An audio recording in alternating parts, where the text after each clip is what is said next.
The following is an LBS presentation. In a quiet country setting here in the southern tip of Ireland, we'll discover the secret hideaway of a Nazi war criminal. The secluded mansion where one man says the Nazis stored away the plundered art of murdered Jews. In South America, we will follow some of the most evil men on earth and search for the terror network set up with Nazi gold. Welcome live to the town of Hallstatt high in the Austrian Alps. Here, months of underwater exploration in search of stolen Nazi war treasure have led to remarkable discoveries at the bottom of a deep lake. A lake used as a dumping ground for Nazi gold and valuables.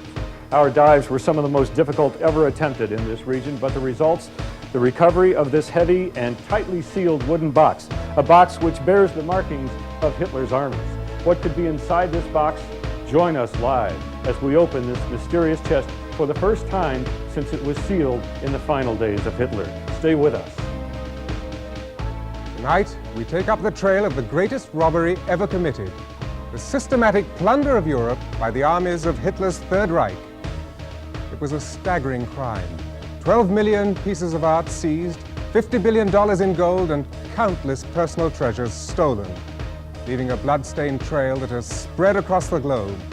We will follow that trail, expose those who live off Hitler's plunder, and we will take you live to Hallstatt, Austria, to witness the opening of chests that the Nazis had hoped would stay hidden forever. It will happen here on The Hunt for Stolen War Treasures, live.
Live from Washington, D.C., Michael York.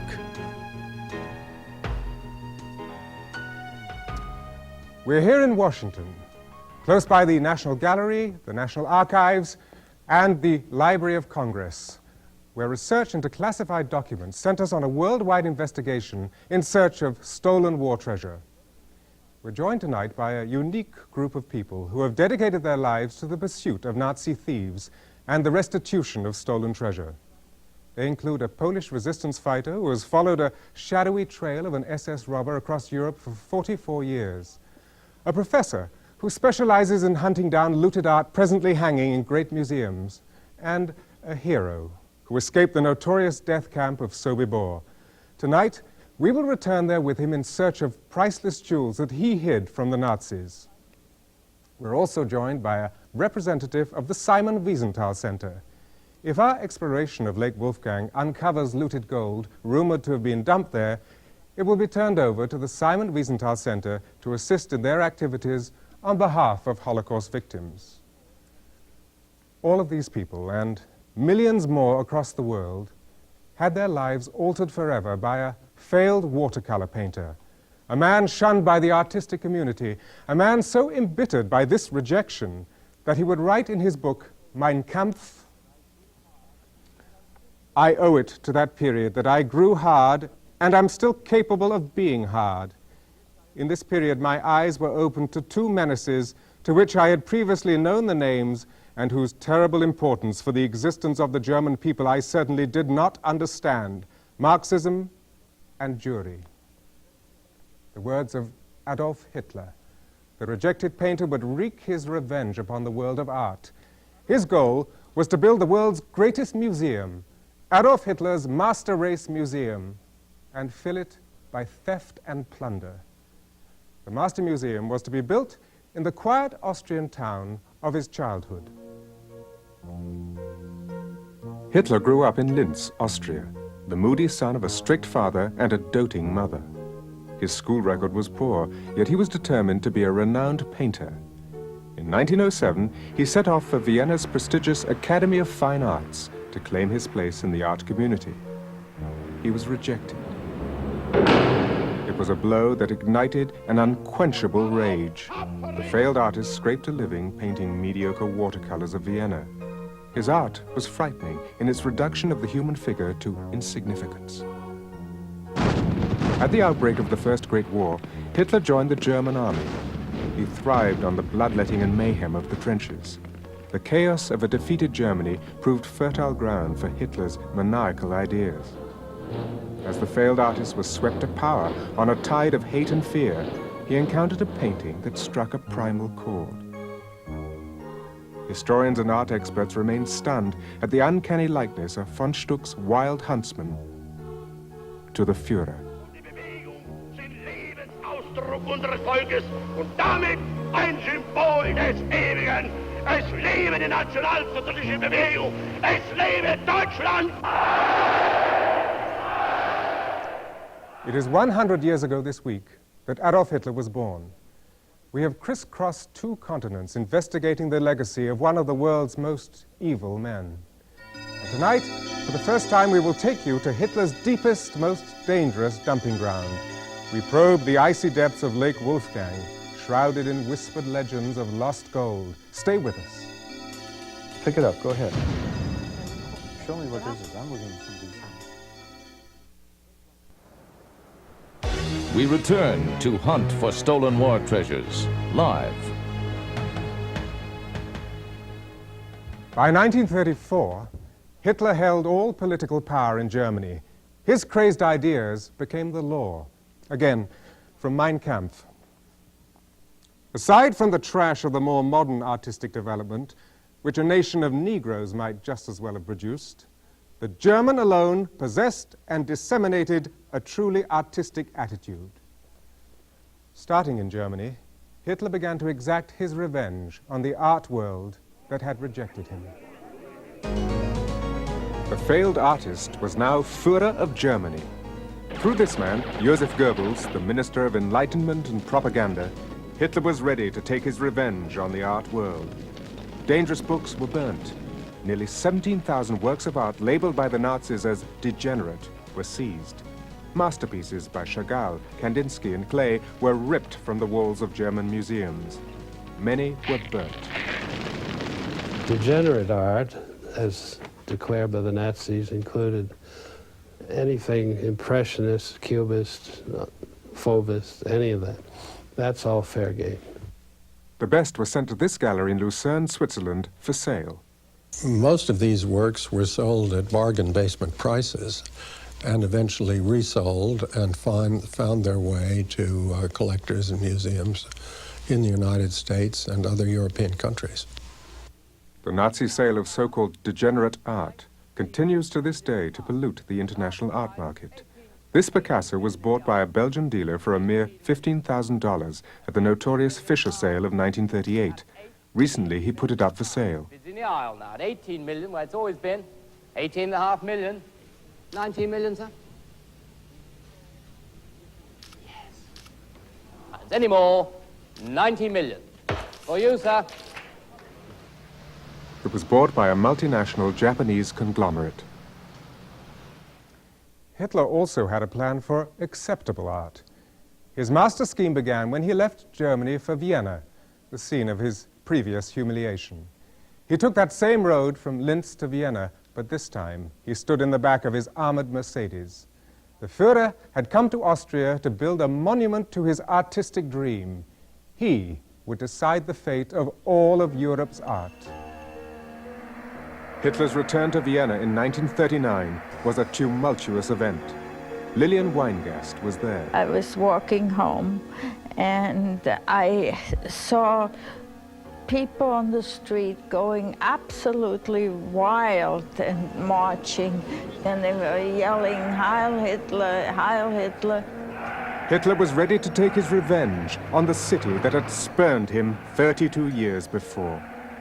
He's going to downgrade the whole importance of Vienna and build up his own capital city, which is Linz, a whole area that you can call a kind of German Acropolis. Hitler's plan was called Special Mission Linz. He would build the greatest museum the world had ever seen. To fill it, his armies would plunder Europe. The world's greatest robbery had begun. Hitler's Master Race Museum would have the pick of Europe's art. The great private Jewish collections were among the first to go. In France, the Rothschild and the Schloss collections were gutted. We spoke to the heir to the Schloss collection, French writer Alain Vernet.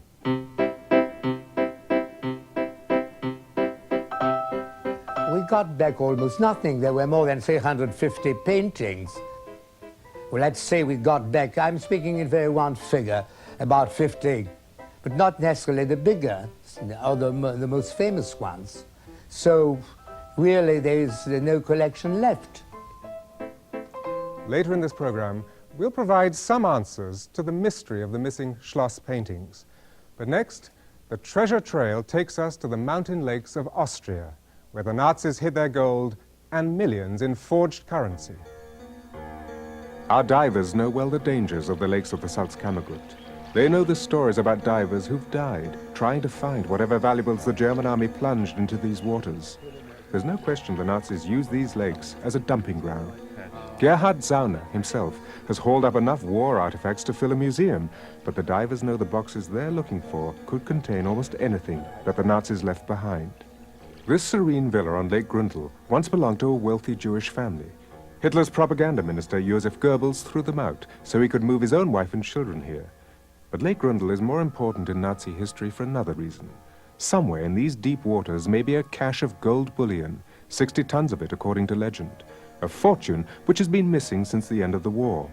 The story of what happened to Hitler's secret stores of gold also mentions this old sawmill at Feistenau near Lake Hinter. Some people claim the gold was stored here overnight before being moved by a small-gauge railway to a secret factory buried inside a mountain next to the lake. Whether by accident or on purpose, they say, the cars carrying the gold tipped over, dumping the precious cargo into these waters. Divers have searched these lakes for years to find it, but the gold, if it is there, remains beyond their grasp. Not far away, at Lake Toplitz, local residents talk about the curse of the Nazi treasure. Hitler himself used to spend time here, at this country inn near the lake. It looks today much as it did then, when Hitler and his generals sat at this table and plotted their war. Divers had died while combing the bottom of this cold, dark lake for proof of Hitler's failed plan to wreck the British banking system. And there's been at least 2 unsolved murders in the woods next to Lake Toplitz since the war. A half-hour's drive away from our base at Hallstatt is Lake Wolfgang, where the legend of Hitler's gold is still told today. The Nazis ran a marine training academy on the shore of this lake, and it was here, at the end of the war, that they dumped boxes of valuables they didn't want anyone to find. But with the help of Gerhard Zauner, we found some of those boxes, and tonight you'll see the results of our divers' dangerous mission to recover the secrets of Lake Wolfgang. Next, meet 2 heroes. One journeyed with us to rescue the lost jewels of Sobibor. The other pursued an SS robber across 40 years in search of his family's stolen art. Join them after this.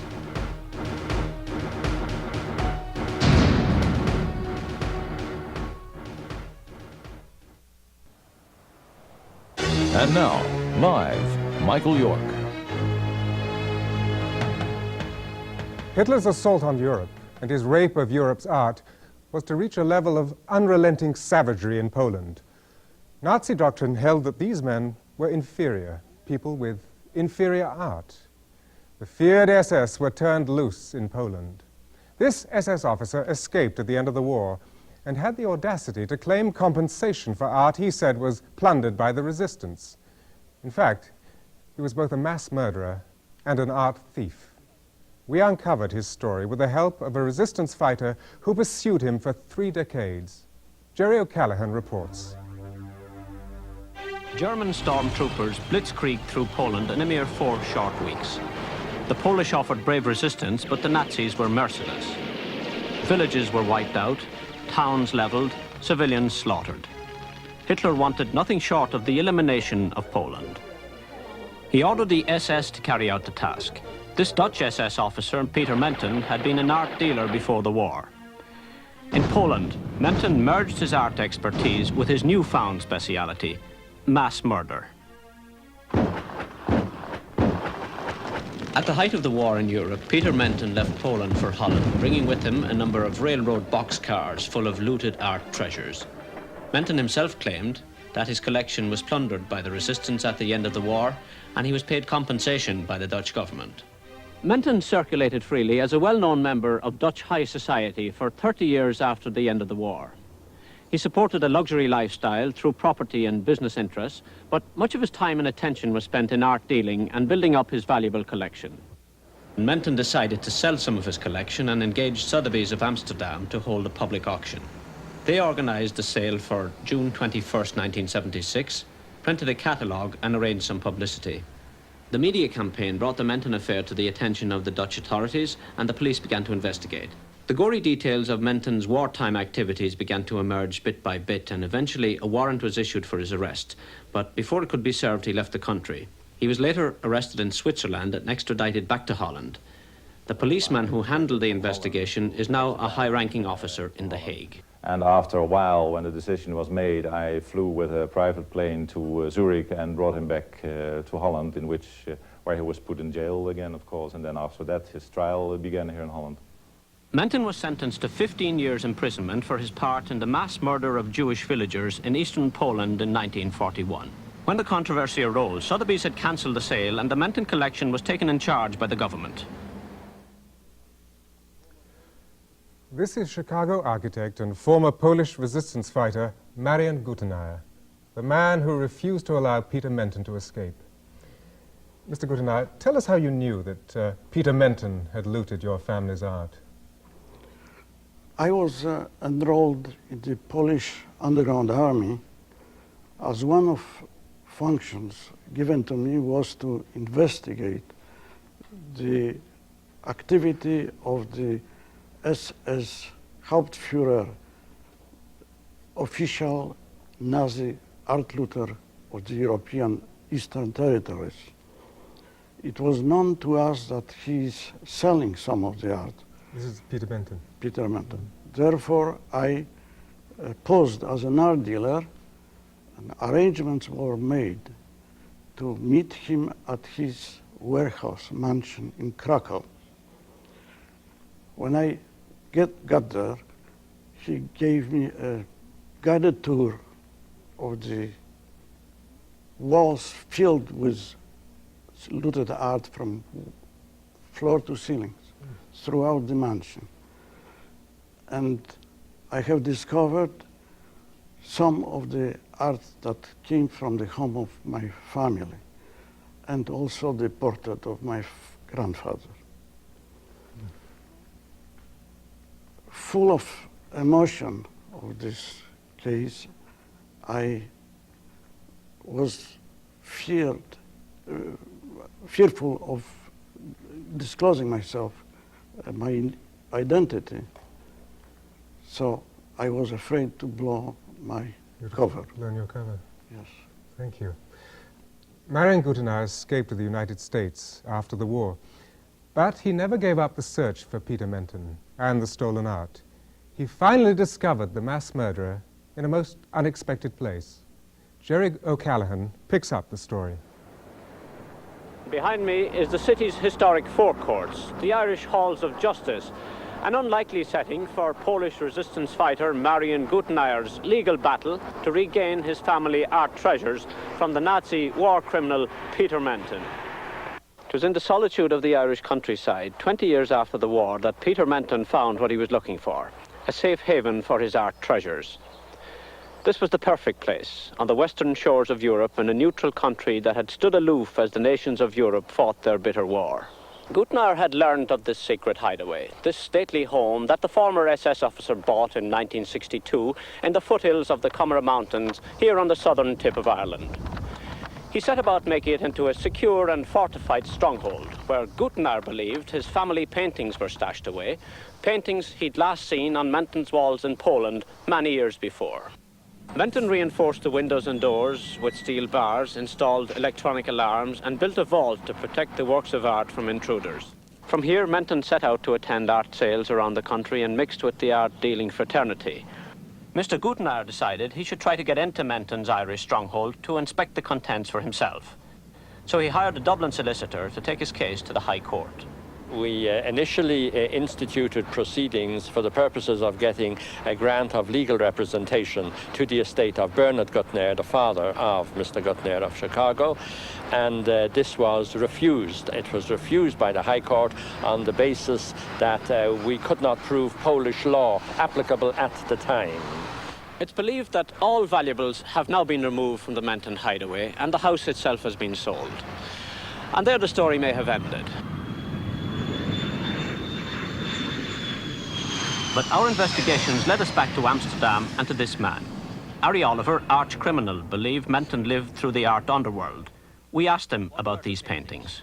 Were very excellent Dutch and Flemish masters, most of them. All masters? All masters. They were, as a matter of fact, a better collection than I saw in the catalogue from the auction he prepared before and he was arrested with. This is Jerry O'Callaghan from Dublin, Ireland, handing you back to the studio. While SS officer Peter Menton was stealing for his own collection, other SS men were carrying out Hitler's order to bankrupt the British economy. We go back to our investigation in the Austrian Alps for the story of the greatest counterfeit operation in history. In 1959, the Austrian government finally decided to see for itself what was at the bottom of Lake Toplitz. Rumors of gold and other riches in the lake had claimed the lives of several victims over the years.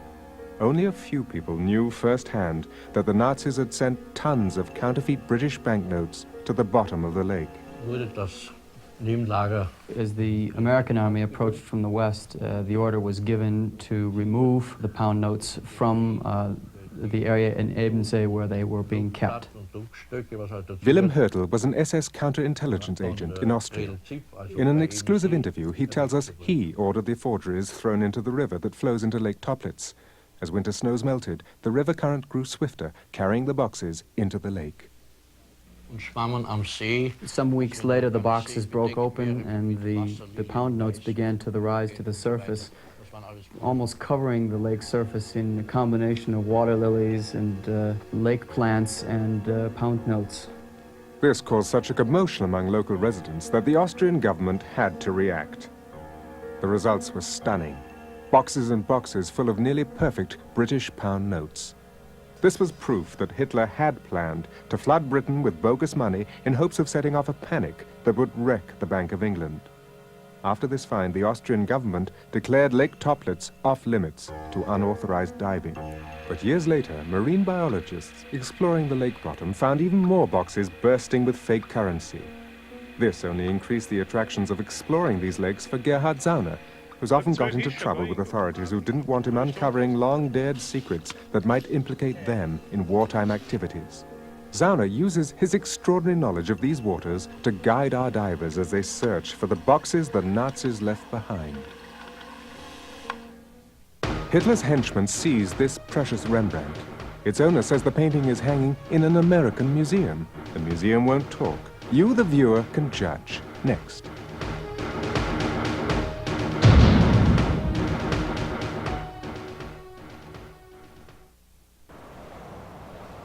And now, back live to the hunt for stolen war treasures.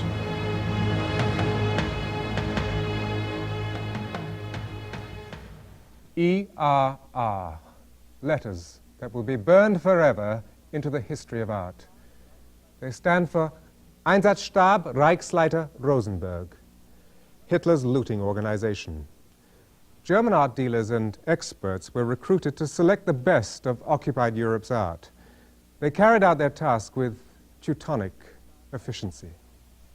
The Einsatzstab Reichsleiter Rosenberg was the brainchild of crazed Nazi philosopher Alfred Rosenberg. This army unit's sole task was plunder. Its goal, to stock the Linz Museum. This really was the first example of a mass movement of looting that was based on a whole philosophy and an ideology of trying to preserve a pure culture, a German culture, and to obliterate Jewish, Eastern European, and non-Germanic culture. When France fell, Hitler was overjoyed. Most of Europe lay under his control. Now the Führer could unleash the ERR on the greatest art collections in the world. The scope of their plunder was awesome. The repercussions of the ERR's plunder are felt to this day. I'd like you to meet Professor Sol Channels, an expert on looted art whose 10-year investigation into the legacy of the ERR continues to generate controversy among governments and art institutions. Professor Channels, can you tell us what this Nazi looting means to the art world today? Well, there are many Nazi looting organizations. ERR was the elite organization created by Hitler himself.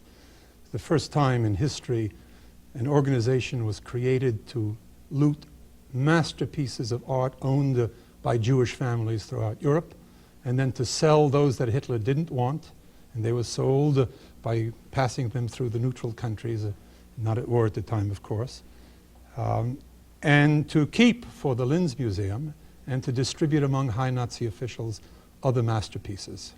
They were authorized by Hitler and the Hitlerian government to not only steal, but to use threat, torture, and murder to accomplish their purposes. And they did all three. And they engraved or burned, literally burned on the back of millions of works of art, those letters ERR. That's a good point. This time, let's go back to Alain Vernet in Paris. I don't remember every painting in this collection, but I do remember the half-dozen Rembrandts and Titus' portrait, and I remember this one very well. We discovered the Rembrandt painting, Jew in a Fur Cap, at the Carnegie Museum in Pittsburgh, Pennsylvania. This is a black and white print of the museum's painting. This, a black and white print of the looted Schloss Rembrandt. They look similar. One is almost tempted to say identical, but that's an overstatement. The darker one is generally those who have been cleaned by a museum curator who doesn't know Rembrandt used to paint on a very black background. So when you think it's too dark and you want to clean it, then you make it become much darker. Is the Rembrandt now hanging in the Carnegie, a looted Schloss painting? Vernet has demanded that the Carnegie restore this Rembrandt to his family. Carnegie officials refused comment and would not permit us to film inside their museum. Now, we go live to Hallstatt, Austria, to meet the men who have undertaken the perilous search in Lake Wolfgang. Good evening, Bruce, or good morning, rather. Yes, good morning to you. It is rather early in the morning here in Hallstatt.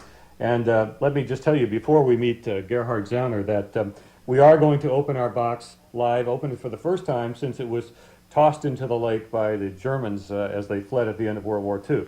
Before that, though, a little history about Gerhard Zauner. His family has been here in Hallstatt for hundreds of years, and the history of Hallstatt itself goes back thousands of years. Now, with us here to help converse with Gerhard is Sue Masterman, who's going to do the translations for us.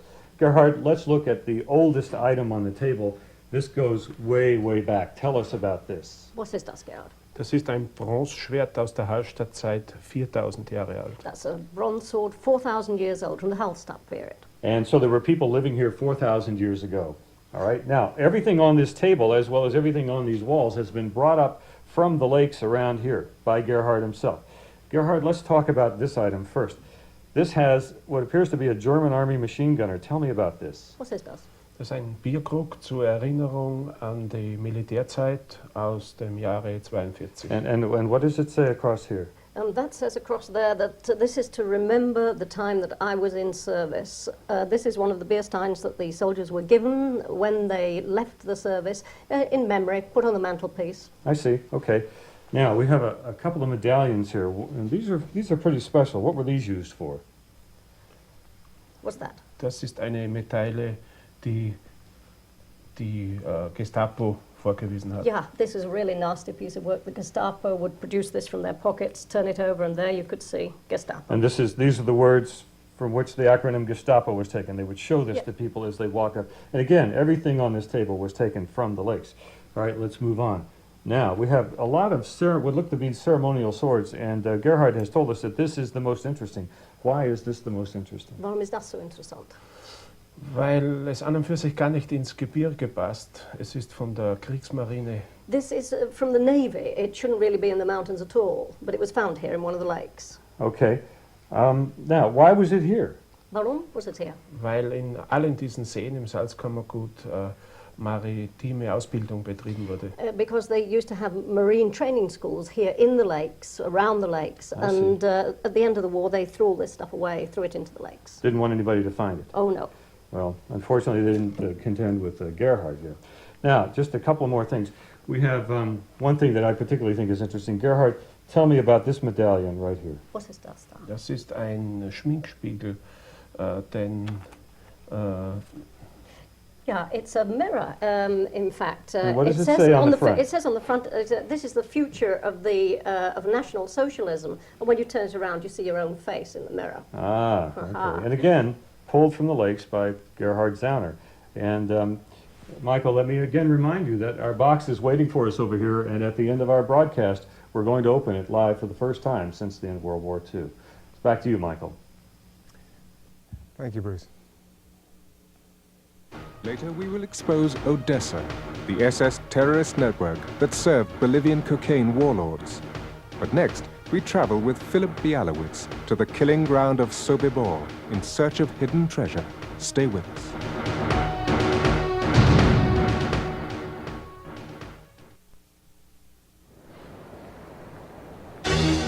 Live from Washington, D.C., Michael York. Hitler's pillage of art was an outrageous crime against humanity, but it paled in comparison with his solution to the Jewish question. But even the Holocaust, the extermination of millions, produced treasure for Hitler. Philip Bialowitz lived through the Holocaust, saw firsthand the robbery of the dead, and amazingly escaped from the death camp at Sobibor to tell of the horror. We return with Philip Bialowitz to Poland, to a land haunted by the ghosts of his murdered family. He's come back to rescue Holocaust treasure hidden from the Nazi 47 years ago. This is Ispica, the town of his birth. This is not the Ispica I remember. The Ispica I remember when I was a little boy, 12, 13 years old, was a thriving, dynamic Jewish community. I see Ispica different now. I see Ispica full of tragic history. In 1941, the Nazis turned this town into a transit point for Jews bound for the death camps. A year later, the Gestapo went even further. They declared Ispica pogrom, free of Jews. Philip Bialowitz and his mother were among the remaining Jews who were rounded up for slaughter. This is the road. In 1943, myself and 50 other Jews, the Gestapo took us up to a grave. We had to dig our own graves, and we were machine gunned, and I made believe that I am dead, so I managed to get out. Bialowitz and the last of his family escaped Ispica, only to be captured and sent to the most brutal of death camps, Sobibor. The first time I saw with my own eyes that this is a real death camp, that when they selected us and they asked me if I came with my family here, and I said yes, I came with my two sisters, with the niece, and he said turn around. I turned around, I saw a big flame This was only by maybe 2 hours after they went into the gas chambers. He said, this is your family. Sobibor was a death camp designed for one purpose, the extermination of the Jewish race. Arriving women and children were immediately put to death, and only a few prisoners were chosen from each transport as slave workers. Philip's life was spared, but only to benefit the Third Reich. Philip remembers one transport where the prisoners attempted to escape. The Nazis retaliated by filling the train with the chemical chloride. I saw people weighing tons, swollen up. Babies weighing maybe 100, 200 kilos, swollen up. And they told us to take out the dead people. And when I started to take a woman, to pull her out from the train, the skin remained in my hands. To survive, Bialowitz was forced to sort through the possessions of the dead.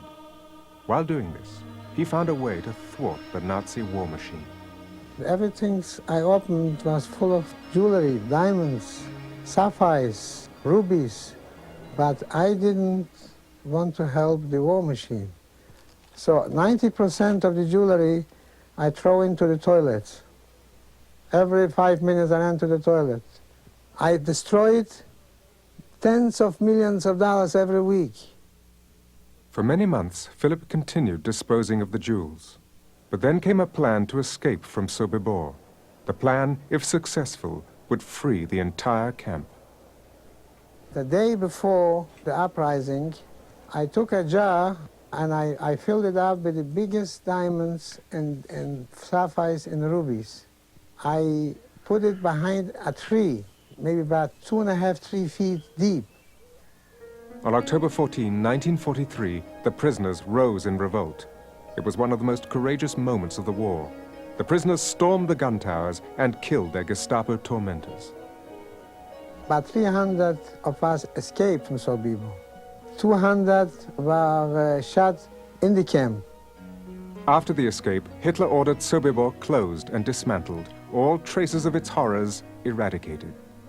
We came back with Philip Bialowitz to this quiet forest, the scene of his torment and his triumph over the Nazis. This forest holds the secret of his buried jewels. Hi, Thomas. Now, 47 years later, he hoped to find the precious stones and turn them over to the last survivors of the death camps. Philip Bialowitz's calculations led him to dig among the tangled roots of an old tree stump.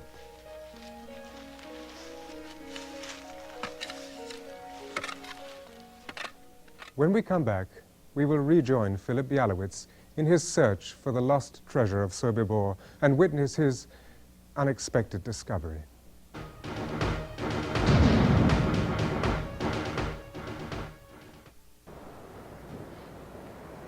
We return to hunt for stolen war treasures live. Philip Bialowitz was one of a handful of men to escape the death camps. He left behind a fortune in jewels. Now we go to Poland to rejoin the search for this treasure. Philip Bialowitz had come to claim a treasure he thought was worth millions of dollars for the victims of the Holocaust. If we find the jewels, all those jewels should go to all survivors which have difficulties psychologically, mentally, and handicapped.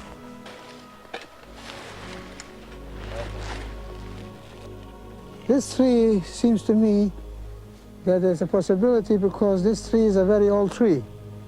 It's a very old tree, and this tree is about 75 years old. So this is the tree which I'm going to concentrate.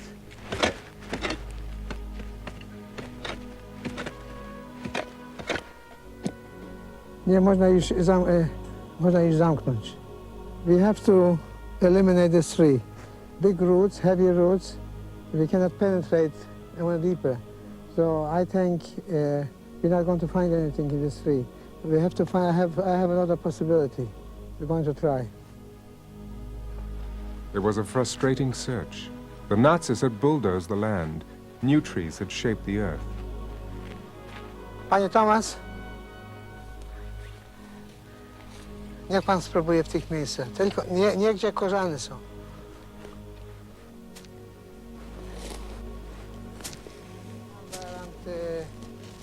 After numerous attempts, Philip tries one remaining tree. You're not going to find anything. The whole terrain changed. All the trees were digged already from before. And the trees, most of the trees are too young. And the trees, while they're older, there's nothing there. It would be a miracle if we could find something. And we have to give it up. The next day, Bialowitz made a frightening and controversial discovery.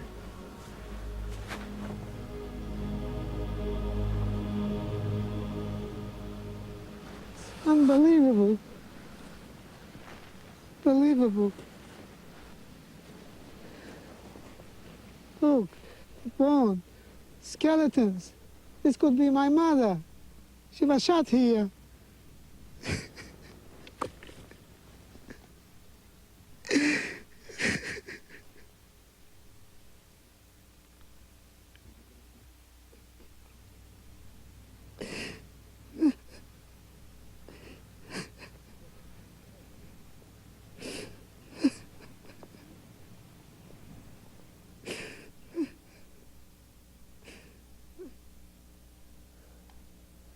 Philip Bialowitz has joined us tonight. Also with us to discuss the tragic find is Mark Weitzman of the Simon Wiesenthal Center. Mr. Bialowitz, why were these graves desecrated? I was shocked and disturbed by the revelation of the townspeople that the graves are being reopened constantly in search for gold teeth and platinum. I want to bring this to attention to the American people and to the Jewish organizations that this travesty has to come to an end.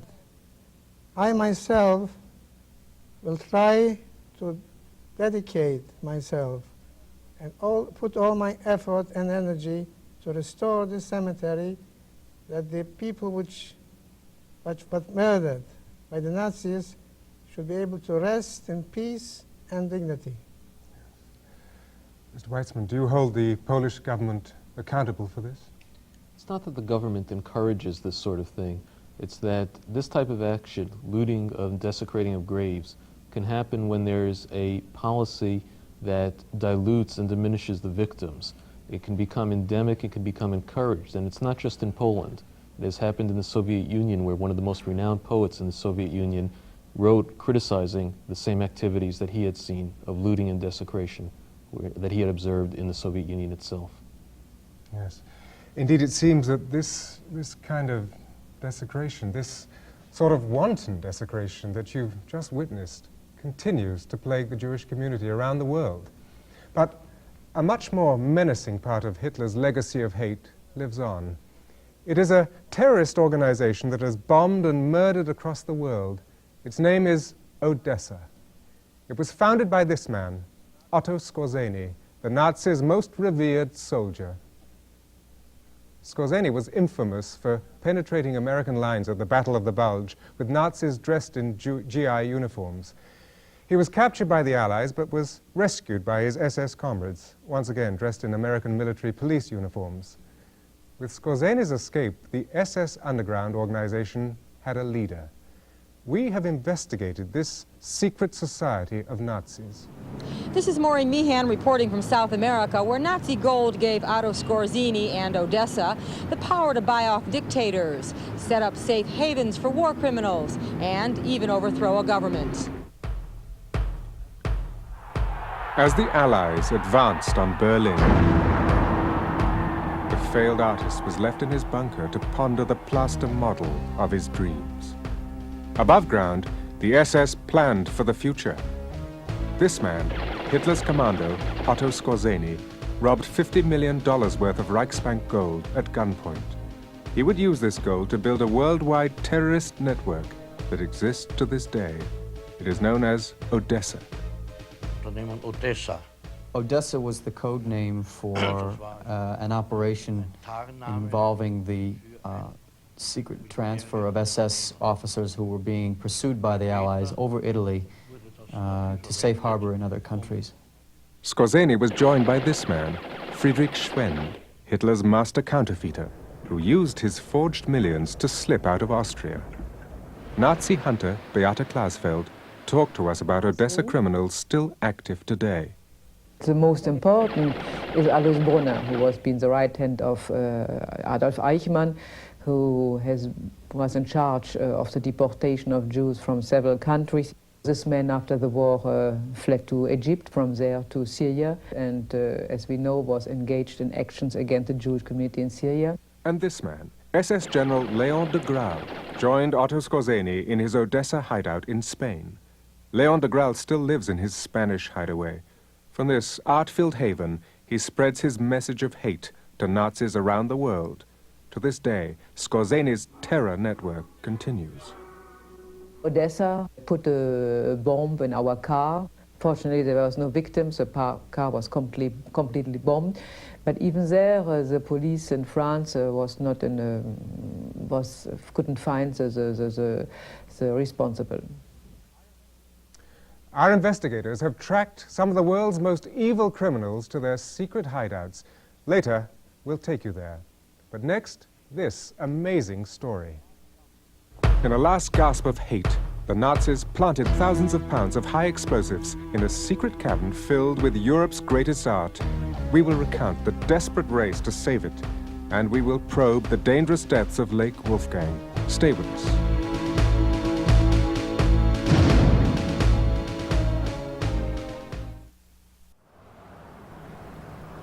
We return now to Michael York, live from Washington. Imagine a single room crammed with all of these great works of art. Da Vinci's, Van Gogh's, Raphael's, Vermeer's, Rubens, thousands of them piled 8 feet high. And imagine this room lined with high explosives wired to detonate. It happened in a secret Austrian salt mine, Alt-Aussee. With the German surrender, the scale of the Nazi plunder began to unfold. In the German town of Merkürz, 2 GIs discovered a huge underground cavern. It held the looted wealth of Europe, countless millions in art and gold. But it was deep inside this mountain, in the Salzkammergut region, that the most incredible discovery was made. This is the Alt-Aussee salt mine, the secret repository for Hitler's Linz Museum. As each occupied country was ransacked, the racks in this deep salt mine filled with priceless masterpieces. When Hitler took his own life, his Nazi henchmen prepared to destroy the world's cultural heritage. On the orders of the High Command, 4 1,000-pound bombs were to be deposited in the mines to be exploded. And at this point, the local miners, realizing their whole world would be blown up, there wouldn't be any more salt mine. They are the ones that defuse these bombs. It sounds like a thriller. The American troops arrived just in time. Now came the momentous task of trying to identify the rightful owners of these treasures.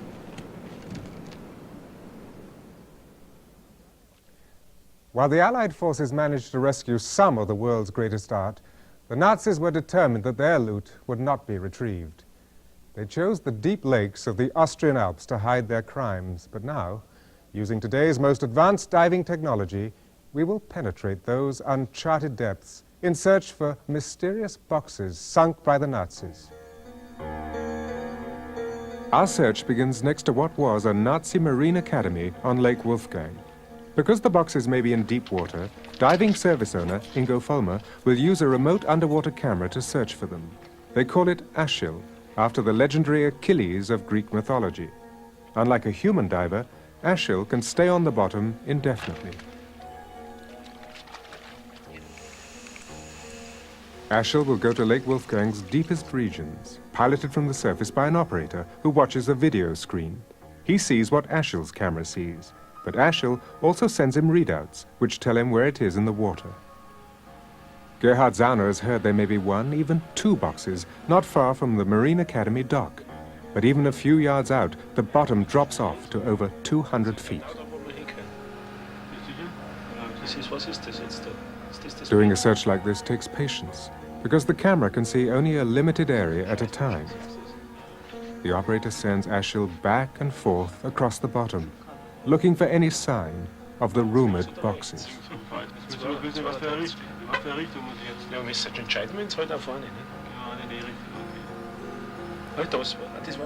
One hour into the search, Achille finds a rectangular case resting on a ledge in 42 feet of water. The lettering on the box says it contains panzer weapons. But Zauner has found gold and counterfeit money in such boxes. For now, the operator records its position and moves on to look for a second box reported to be in the lake's deepest water. At this depth, 200 feet or more, there is no light, no current, nothing to disturb what has come to rest here. As Achille passes over some wire cable, Zauner cautions the operator to go slowly.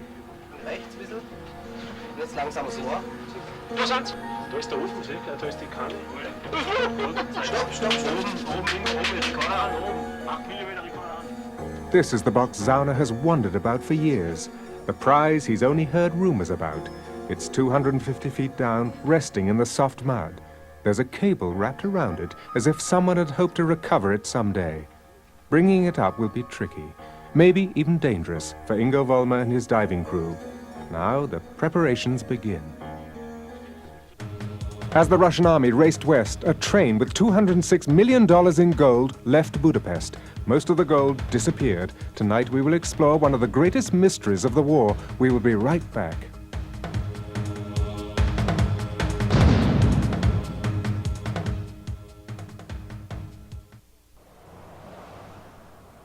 The hunt for stolen war treasures continues live.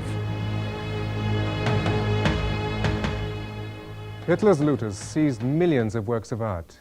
The amount of gold they stole was almost incalculable. Where did it all go? The Allies were successful in restoring some of it, but there's an enormous amount of treasure still missing, still out there. And there are governments who still sit on vast collections of art. The story of the restitution of Nazi loot is a story of dedication and thoroughness, but it is also a story of government indifference, a story of theft and greed, and of mystery. One of the greatest of these mysteries was the disappearance of $200 million in gold from a refugee train. Europe at the end of the war was a place of shocking contrasts.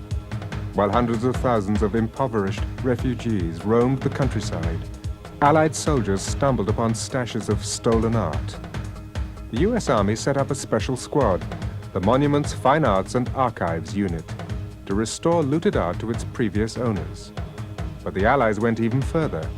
Aber Schwartz, director of the International Refugee Organization, was charged with funding the relief of refugees. It was the first time that any effort was made to use assets of the defeated governments for the benefit of victims. But Nazi assets came in gruesome forms. Containers full of gold teeth, some of it charred, some of them with roots indicating that they had been yanked from the mouths of people, gold wedding bands, silverware, jewelry. The IRO found itself unwittingly embroiled in an as-yet unsolved mystery. When it became clear to the Hungarians that the Russians were about to overrun Hungary, many of the people there began to move their possessions away, and they were all moved onto a train which made its way westward and acquired additional properties as they went through different areas of Hungary, including some properties and some gold from small banks. The Hungarian government claimed the train held $206 million in gold. In Austria, the IRO took charge of what remained of the train. When the so-called Hungarian gold train left Hungary, it had valuables, it contained valuables worth hundreds of millions of dollars. The small portion which remained and which we received for the benefit of refugees liquidated in an amount of perhaps $1 million or $1.5 million. There undoubtedly exist someplace items from the Hungarian gold train of substantial value. We did not have them in the area of Salzburg that was turned over to us. They probably exist someplace. The sporadic thefts by individuals pale in comparison to the callous indifference practiced by many governments. The art of thousands of war victims, some of it the only memory of whole families, whole generations, is allowed to rot away as governments of Austria and the Eastern Bloc countries ignore the claims of survivors. When Austria finally responded to public criticism, they gave the victims of 40 years of deceit and torment just 9 months to act. A mere 15 paintings were returned out of thousands. This lost art still lies behind locked doors. Good evening. I'm Linda Yellen. Lillian Weingast was just a young schoolgirl when Hitler came in and took her family's art. She has spent the last 50 years trying to regain those possessions. When was it that you first learned that your paintings were being held by the Austrian government? I tried to find out, and I couldn't, but I didn't give up. And one day I just read in the Aufbau that they are returning paintings. And I was told that yes, there are a lot of paintings at Mauerbach and also at the Kunsthistorische Museum in Vienna. We visited Mauerbach, the repository where Lillian Weingast's paintings are being held. You are not allowed to go inside Mauerbach.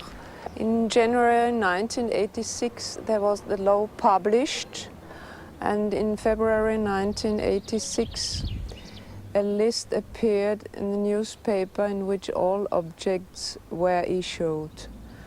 The end for the claims was in September 1986, so there was a time for about 9 months to make the claims.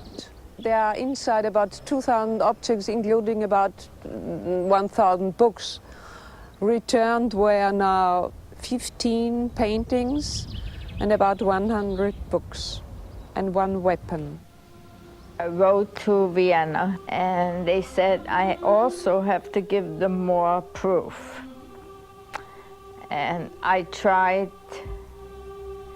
to prove as well as I could under the circumstances. Of course, I didn't have any bills of proof of ownership because we fled. And we fled with the sheet and the pillowcase, and we certainly didn't take any papers along. We couldn't at the time because we wouldn't have lived if they found anything at all on us. Anything would be an excuse to just take us off the train and kill us, so we couldn't. Are there still other family heirlooms which have not been returned to you? Yes, most of it is at Mauerbach. And they're the only tie I have to my family. And I live with these artworks. They're part of me. Unfortunately, my family's dead, or I prefer the live people, but I don't have them. And I'm going to fight for them because this is all I have left to give to my children. I couldn't give them a grandmother because their grandmother was brutally killed. But I can give them, and they don't know my uncles and my aunts who were such wonderful people, but I can only give them possessions that belong to them. Some 300 miles from the secured fortress of Mauerbach, our salvage experts prepared to dive to the bottom of Lake Wolfgang. The robot Achille has discovered 2 chests. Now begins the task of bringing these chests to the surface so that we can reveal the contents to you live tonight. This is the box Ingo Vollmer and his diving crew will go after first. It's a large crate resting in the mud in about 250 feet of water. The other box, about 40 feet down, will be brought up during a second dive. Vollmer has come up with a plan for getting the larger box back to the surface. The diver will take down a large wire basket equipped with air tanks and inflatable balloons. So to bring in the box, we turn the whole basket on one side, roll the box inside, and bring it back in the normal position. With these tanks, we blew up the balloons to have floatability, and so we bring it up. Vollmer has brought in a deep-water diving specialist who will actually do the work on the bottom. At this great depth, he'll have to work fast to get the box out of the mud and into the cage. And he'll have to be very careful about coming back up slowly so he can decompress properly. If he comes up too fast, he could get the bends. As a precaution, Ingo Vollmer is ready with a portable decompression chamber. The diver is an expert, but no dive to 250 feet is routine. Gerhard Zauner helps with final checks and offers some last-minute advice. The mission to the bottom of Lake Wolfgang is set to begin.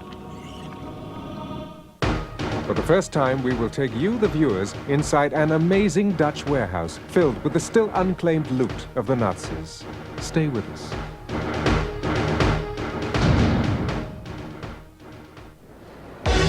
And now, live, Michael York. Two other European repositories, similar to Mauerbach, two locked warehouses filled with artwork the governments have declared as airless. We set out to introduce you, the viewers, to this hidden art.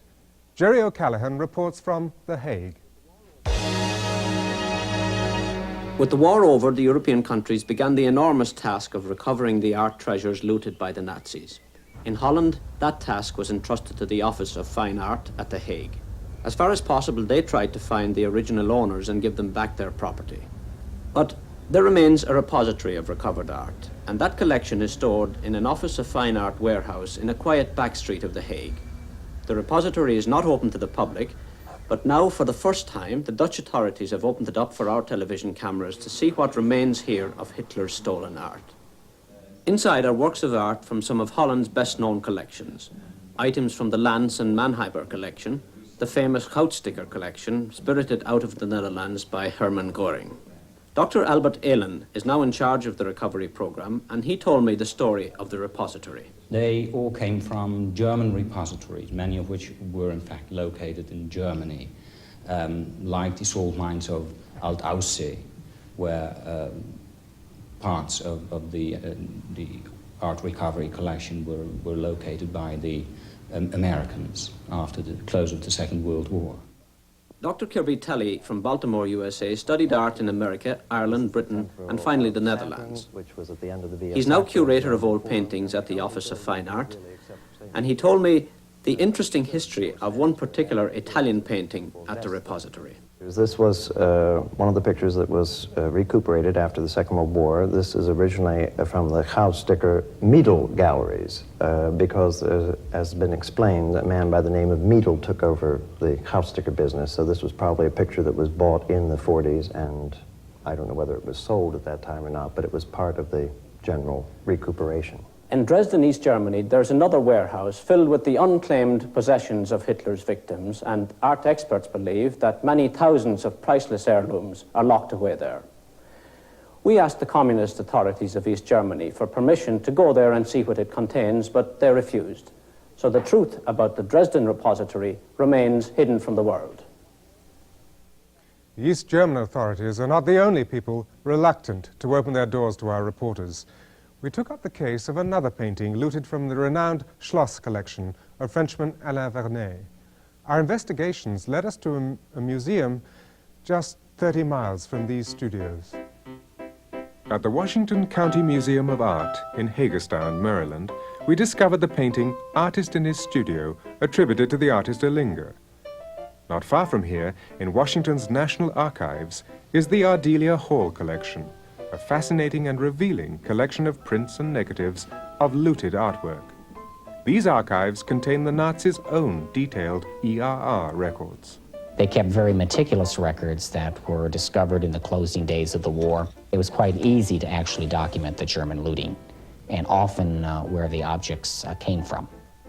Buried in these records are the identities of the rightful owners of thousands of artworks still at large. It was here that we found this print, engraver in his studio, attributed to the artist Sweerts and listed as looted from the Schloss family. When we asked museum officials whether they might have a looted painting on their walls, their only comment was to point out that their painting is attributed to a different artist than the missing Schloss painting. Again, Alain Vernet, Schloss Air. The great difficulty in finding things is that the moment you steal them, you change the attribution. You take another name for it. It's one of the oldest tricks.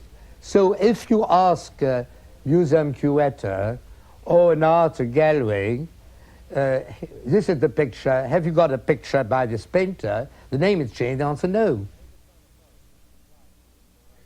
The Hagerstown authorities declined to provide a spokesperson. We've encountered considerable reluctance from other large art institutions to discuss the art world's conduct in dealing with looted art. We're joined now by author and art historian Lynn Nicholas. Also with us again is Professor Sol Channels, who the art establishment considers as a troublesome maverick. Professor Channels, what happened at the end of the war to generate such controversy? Well, the first thing that happened is that a person hired by a prominent museum, given the cover of secrecy, gathered together millions of pages of documents about looting and counter-looting and the shipment to the United States of great quantities of looted art. Those documents have remained secret until very recently, particularly the ones that deal with the specifics of who did the looting and where the loot went. The State Department, for example, in the last 6 months, declassified secret documents they've kept secret for close to 40 years, as did the FBI. Hundreds of pages from the FBI, thousands of pages just months ago from the State Department. The State Department records tell about 2,000, at least 2,000 Americans, civilians and former soldiers, many of them high-ranking officers who brought loot back to this country. It was confiscated by the Customs Department. Those records were kept secret. The objects themselves were shipped to the National Gallery of Art. I've seen the shipping records personally at the State Department. The National Gallery says that those records have either been inadvertently destroyed or still lost. Without those records, museums can continue to quietly think that the secrets are being kept. That's quite a claim. Miss Nicholas, may we have your reaction to Professor Channels' claim? I have not seen these newly revealed records that Professor Channels speaks of, but although he may have very good intentions, some of his previous accusations have been rather irresponsible. 2 years ago, he accused the Metropolitan Museum of having knowingly bought a confiscated painting. This was published in the New York Times and in various other newspapers. The museum responded, and it turned out that this painting had, in fact, been confiscated by the Nazis, had been recovered by American monuments officers. The family had received it back, and the Metropolitan Museum had later bought it perfectly legitimately on the art market in New York. But in the meantime, a great deal of damage was done to the museum because they are a public organization which depends on public donation. And that sort of public relations is not very good for them. In another article which Mr. Channels wrote, he referred to the monuments officers who had recovered this painting, along with something like 3 million other art objects. In fact, the American Army monuments officers did recover some 80% of the art the Nazis confiscated and sent it back to the countries from which it came. He referred to them as a, quote, private army on the order of Alfred Rosenberg's ERR, which I think is severely unjustified. I'm afraid we're under great pressure of time, as you know. Forgive me, but I'd just like a quick response to that before we move on.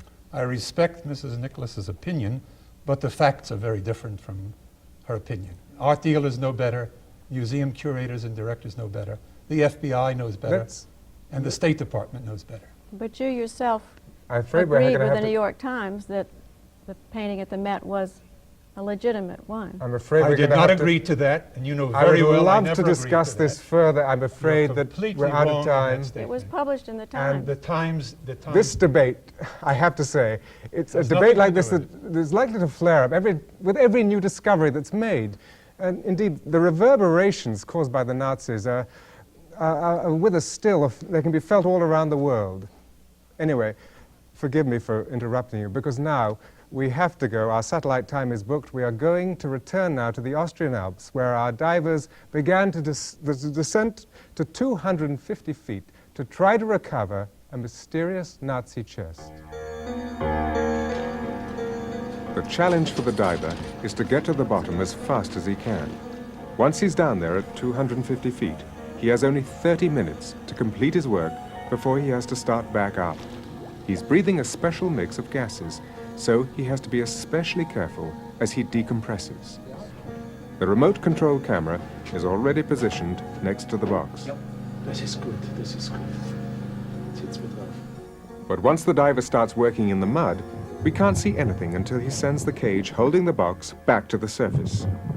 20 minutes after he reaches the bottom, the diver signals through the mud. A few minutes later, the cage comes to the surface, but it's empty.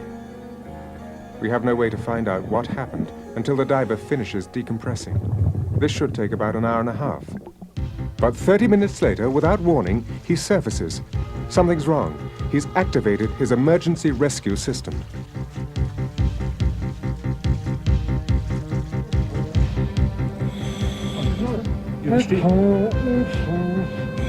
Echo, wie sieht er aus? He's telling them he's had a decompression accident. He has the bends. This can cause brain damage, paralysis, even death. Now, every moment is critical.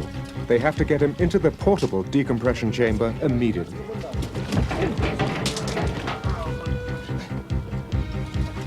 No one can believe this has happened to one of Europe's best deep-water divers.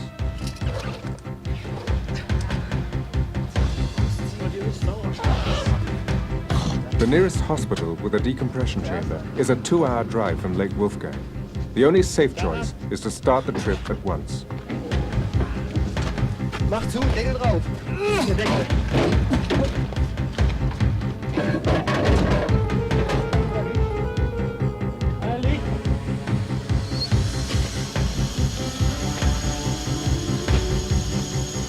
Klar. Geht's besser?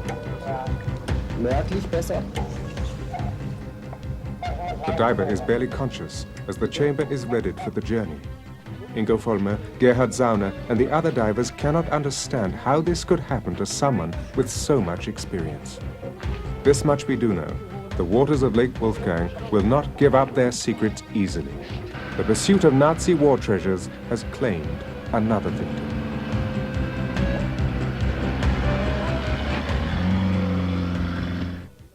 Next, we take you to the hideout of the last of the Nazis and meet the generation that carries on their message of hate.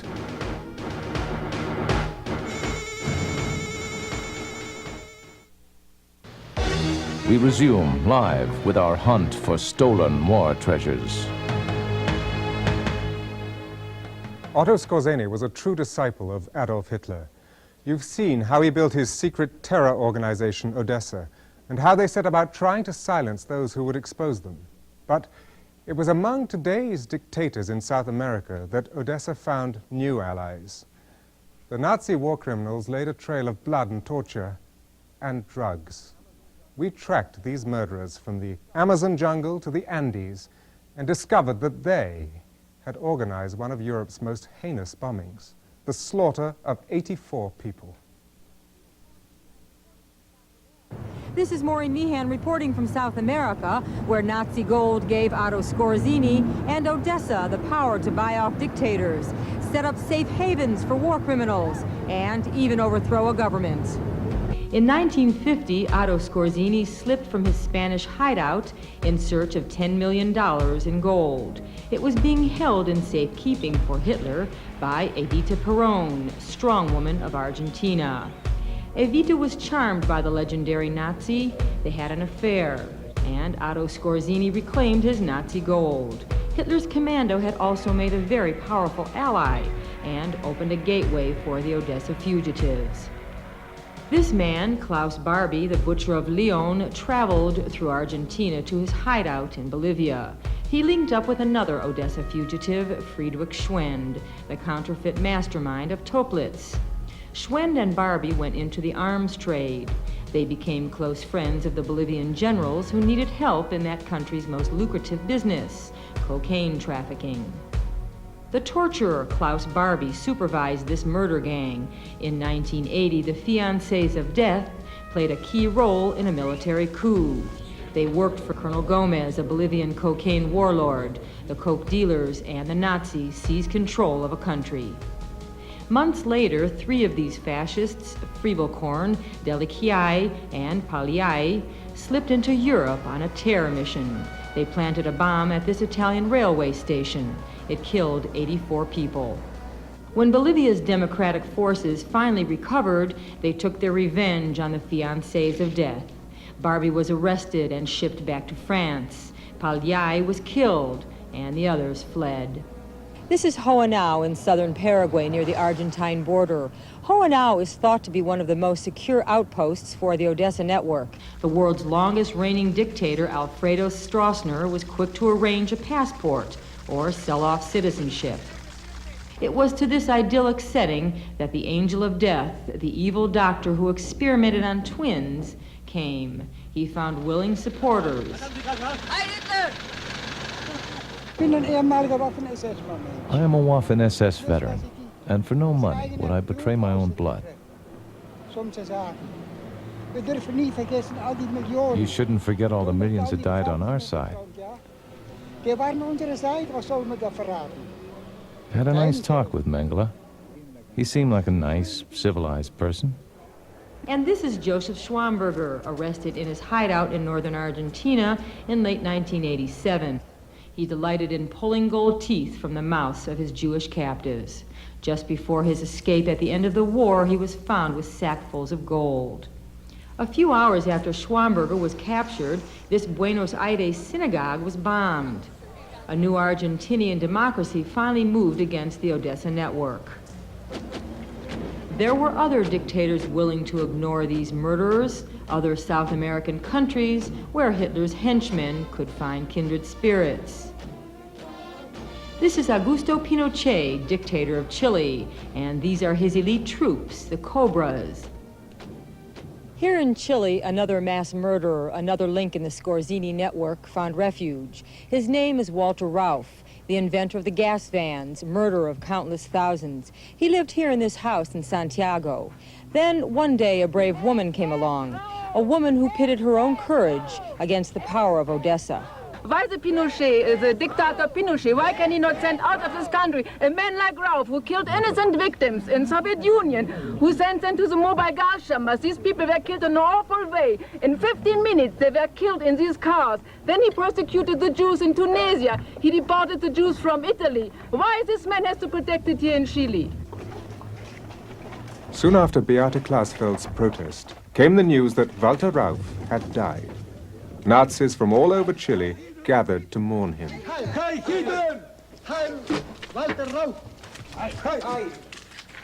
But had he died? Some journalists were skeptical. This is his coffin leaving the church, and this is the same coffin leaving his home minutes earlier. Walter Rauff's exit was not the end of the Nazis in Chile.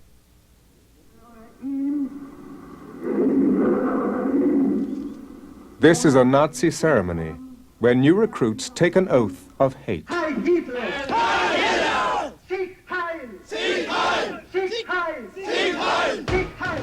Sieg Heil! As the voice of the Führer hypnotizes another generation, his rejected art, the spark for his hatred, reappears in a South American art house.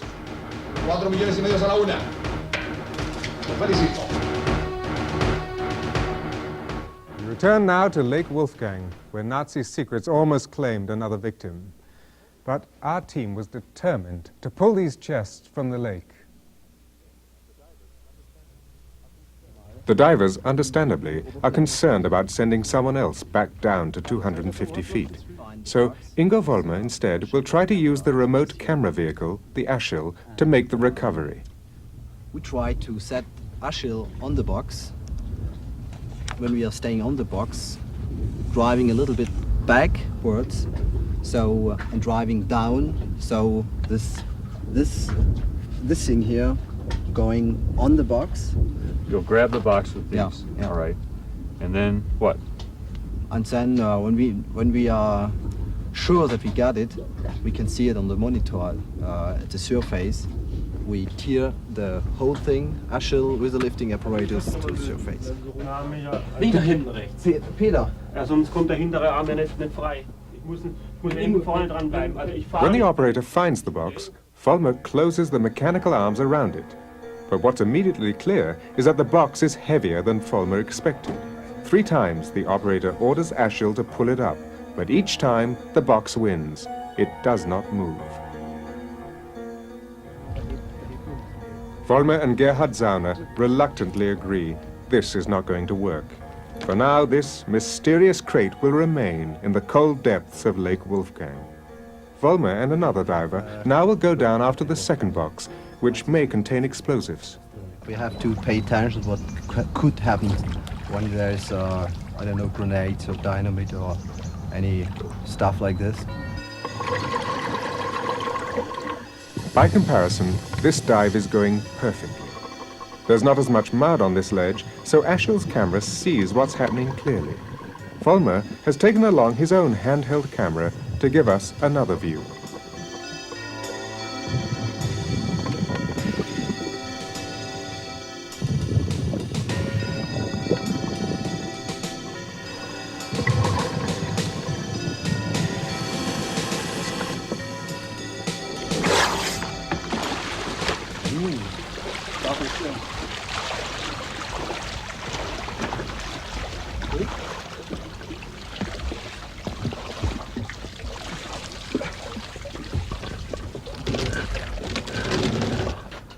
The box is heavy and is in good condition. It carries markings that tell Zauner it originally contained some sort of tank ammunition. But Zauner says this might be misleading because he's found valuables stashed inside ammunition boxes just like this one. The Nazis could have put anything in this box before they dropped it into the lake. Are you happy? Now there's only one thing left to do, to open this box and see what's inside. Stay with us, because that's what we'll do live from Austria when we return.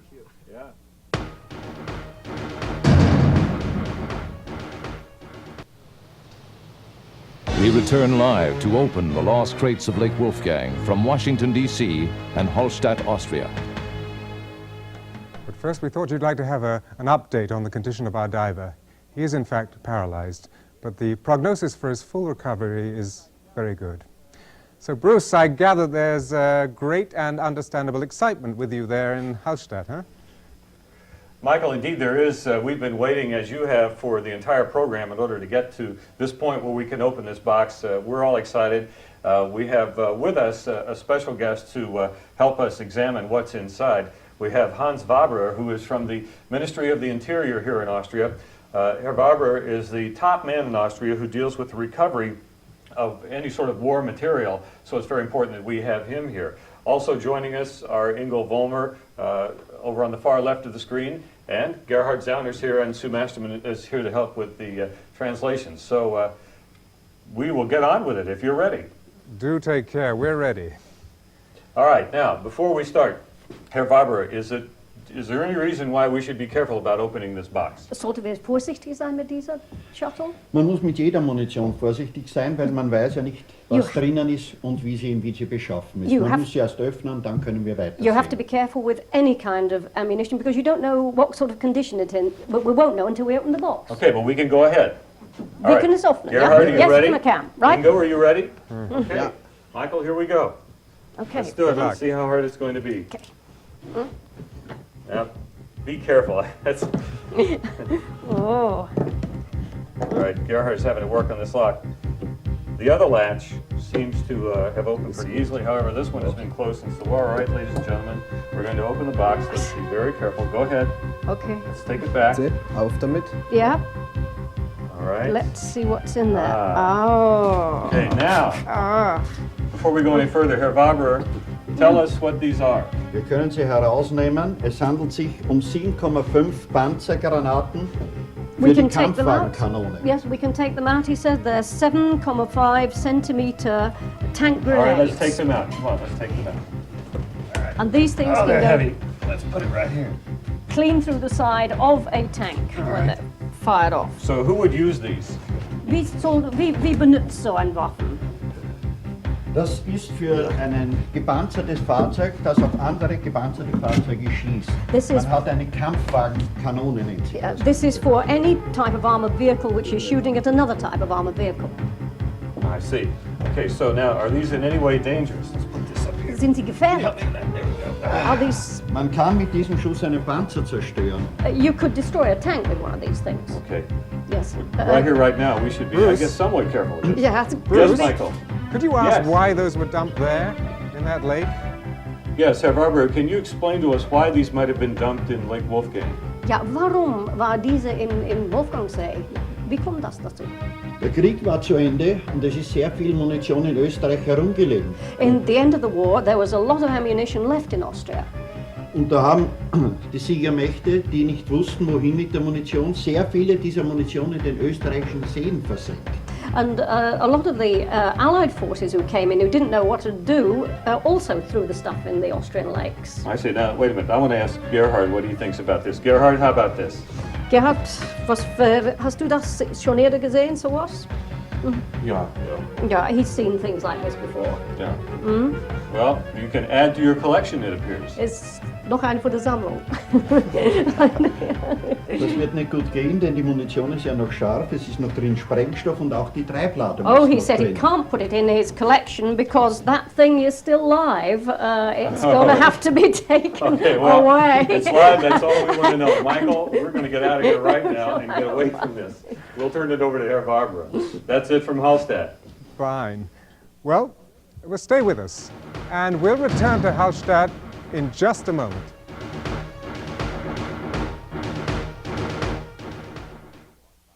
We return live to open the lost crates of Lake Wolfgang from Washington, D.C. and Hallstatt, Austria. So instead of Nazi treasure, we've dredged up another grim reminder of Nazi murder. Yet the mystery continues. Last weekend, we dove again down to 250 feet to recover the box we witnessed there. It had disappeared. So, Bruce, could you ask the people there, where do they think this box has gone, who took it, and what possibly could it have contained? Michael, I'll put that question to Gerhard. Gerhard, where do you think the box that we wanted to get originally, the box at 250 feet, has gone? Who's got it? Wie hat jetzt die Dose, das wir ursprünglich haben wollten, die Kiste, die wir ursprünglich haben wollten? Wo ist die Kiste, die ursprünglich im Wolfgangsee war? Who has that box, Gerhard? Wie hat diese Schachtel, glaubst du, wie hat es weggenommen? Ich weiß es nicht. He doesn't know. It would have to be somebody, almost someone who was willing to risk his life to go down there, obviously after what happened with us. But Gerhard, what do you think might have been in that box? Was könnte in dieser Kiste straight gewesen sein? Alles. Anything, he says. Just Could have been anything, and obviously somebody thought it was valuable because it is indeed gone, Mike.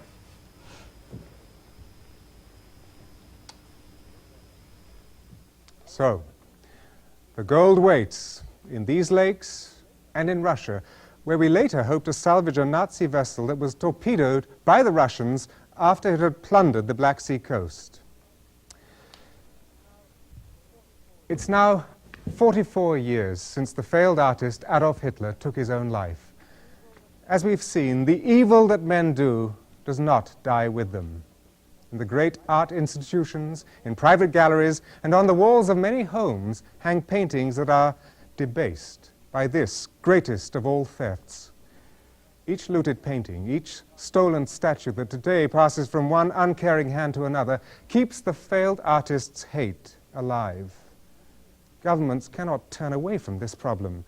Museums cannot disfigure their walls with this tarnished art. The only way to finally defeat the Nazi scourge that brought so much death and ugliness is to restore the beauty that Hitler sought to steal and hide. I'm Michael York. Thank you for joining us on this quest for plundered treasure. Good night.